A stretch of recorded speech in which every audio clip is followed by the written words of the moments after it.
ស្គរនឹងសាជាខ្លះទៀតខ្ញុំទៀតថតទេអាជាលោកពីប្រាវេតទៅចេញមកខ្ញុំក៏ទៅធ្លាប់ឃើញ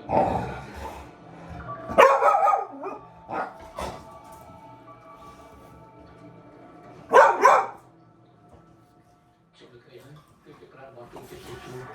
កាលពីមុនពេលខ្ញុំមើលខោនៅក្នុងរូបគឺមានមនុស្សសម្ដែងពីអភិញ្ញាអាចพูดទៅទៅក្នុងអាការបានពេលខ្ញុំមកយកពួកគេធ្វើបានរបៀបណាទៅទេពេលគេដុតចែកទៅបានចក្រានមួយនេះតែតែវិចារទូនោះអត់មាននិយាយថាបាក់ឃើញចិត្តស៊ីយូទៅវិញជនជាតិស៊ីយូជនជាតិធៀបយូមនុស្សធម្មតាមិនអាចបែងចែកតែទេព្រោះតាមបរិយាកាសនេះអាចសន្និដ្ឋានបានថាពីដំណើរការទាំងមូលរបស់រឿងខ្លីមានប្រយោជន៍មួយច្រើនលោកเองអាប់ទៅហើយ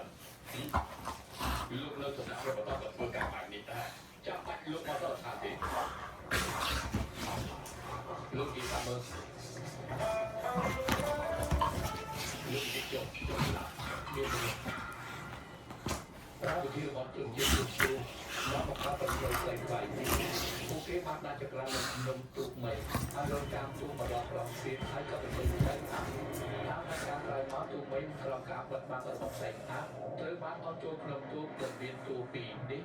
ហើយការបានខ្លួនរបស់ទូកមេក៏ជាផ្នែកមួយនៃលក្ខខណ្ឌតក្នូនេះដែរក៏ប៉ុន្តែលក្ខខណ្ឌនេះគឺមិនដឹងយ៉ាងម៉េចធ្វើបានបំផ្លាញច្បាប់ណាទូកគេសម្រាប់នៅលើទូកមេគឺវាមិនដល់អត់ទៅជាសន្តិកម្មក្នុងក្រុមជាតិទៅលើទូកធំក្រុមប្រទេសទៅទៅអ្នកដែលបង្កើតបទចូលទូកធំរួចហើយឃើញថាមនុស្សទៅលើទូកមេបានស្លាប់អស់ទៅហើយហើយទៅថាវារឿងហើយតែពីកងគោក៏បានប្រព្រឹត្តទៀតដូច្នេះពួកគេ